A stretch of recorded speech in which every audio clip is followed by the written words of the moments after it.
हाँ, सर्वे के मुताबिक हम तो नहीं इसको सर्वे बनाया जो भी जारी हुआ है।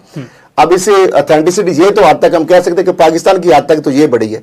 अब पूरी दुनिया की जो उन्होंने जो सर्वे किस तरीके से किया है कि वाकई ये 10 है, ये इनके अलावा कोई और बड़ी छोटी किसी मुल्क के। अच्छा, अब इसके बाद आ जाता है दूसरा मामला। बिस्मिल्लाहिर्रहमानिर्रहीम। वीडियो के शुरू में मैंने आप लोगों को सीनियर सहाफ़ी असद खरल साहब की एक वीडियो दिखाई जिसमें वो दुनिया में होने वाले सबसे बड़े सर्वे की बात कर रहे हैं।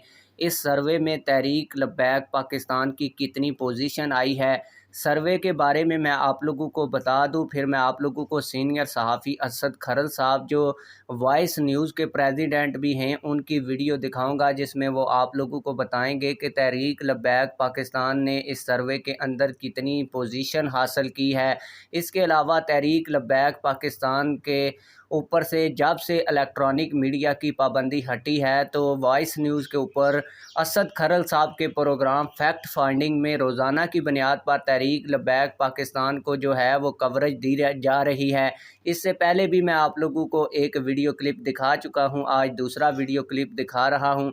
अगर आने वाले प्रोग्राम्स में भी इन्होंने तहरीक लब्बैक पाकिस्तान के मतलब गुफ्तगू की तो वो वीडियो क्लिप्स भी मैं आप लोगों को आने वाले दिनों में दिखाया करूंगा। अब मैं आप लोगों को असद खरल साहब की वीडियो दिखाने से पहले जो उन्होंने गुफ्तगू की इसके बारे में कुछ चीज़ें बता दूं, फिर मैं आप लोगों को सीनियर सहाफ़ी असद खरल साहब की वीडियो भी दिखाता हूं। लेकिन वीडियो दिखाने से पहले आप लोगों से यही रिक्वेस्ट है कि अगर आपने अभी तक हमारे इस चैनल को सब्सक्राइब नहीं किया हुआ तो चैनल को लाजमी से सब्सक्राइब करें और वीडियो को भी लाइक कर दें।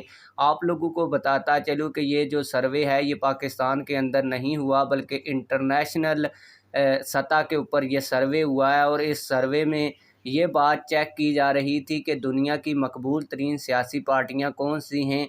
इसमें तहरीक लब्बैक पाकिस्तान ने भी टॉप 10 में से पोजीशन हासिल की है। असद खरल साहब की जब मैं आप लोगों को वीडियो दिखाऊंगा तो आप लोगों को पता चल जाएगा कि 10 में से तहरीक लब्बैक पाकिस्तान ने कौन सी पोजीशन हासिल की है। और बड़ी बात यह है कि इस सर्वे के अंदर तहरीक लब्बैक पाकिस्तान को पाकिस्तान की सबसे बड़ी पार्टी दिखाया गया है और कहा गया है कि तहरीक लब्बैक पाकिस्तान सबसे बड़ी सियासी और मकबूल तरीन पार्टी है। मैं आप लोगों का ज़्यादा टाइम वेस्ट नहीं करूंगा और आप लोगों को सीनियर सहाफ़ी असद खरल साहब की वीडियो दिखाऊंगा। आइए वो वीडियो भी देखते हैं। बाहर जो सर्वे आया है 10वीं बड़ी जमात, तो 10वीं बड़ी जमात जो है वो पाकिस्तान की सबसे बड़ी जमात और दुनिया की 10 बड़ी जमातों के में ये शामिल है उस फहरिस्त में, टॉप 10 में। जो टॉप 10 पोलिटिकल दुनिया की जो, हाँ, सर्वे के मुताबिक हम तो नहीं इसको सर्वे बनाया जो भी जारी हुआ है। अब इसे ऑथेंटिसिटी ये तो हद तक हम कह सकते हैं कि पाकिस्तान की हद तक तो ये बड़ी है। अब पूरी दुनिया की जो उन्होंने जो सर्वे किस तरीके से किया है कि वाकई ये 10 है, ये इनके अलावा कोई और बड़ी छोटी किसी मुल्क के। अच्छा, अब इसके बाद आ जाता है दूसरा मामला। दूसरा मामला यह है कि 2018 के इलेक्शन में कल भी हम बता चुके हैं कि टीएलपी जो है वो तीसरी बड़ी जमात पाकिस्तान में, तीसरी बड़ी जमात खास तौर पर पंजाब के हवाले से जो तीसरी बड़ी जमात बनकर सामने आई। जो चौथे नंबर वाली जमात जो है या 5वें नंबर वाली जमात है वो तो वजारत उज़्मा की दावेदार है बिलावल भुट्टो जरदारी साहब, तो वो इनके बाद में थी। यानी ये पाकिस्तान मुस्लिम लीग नून और पाकिस्तान तहरीक इंसाफ के बाद सबसे बड़ी जमात पंजाब की पाकिस्तान तहरीक लब्बैक पाकिस्तान की थी।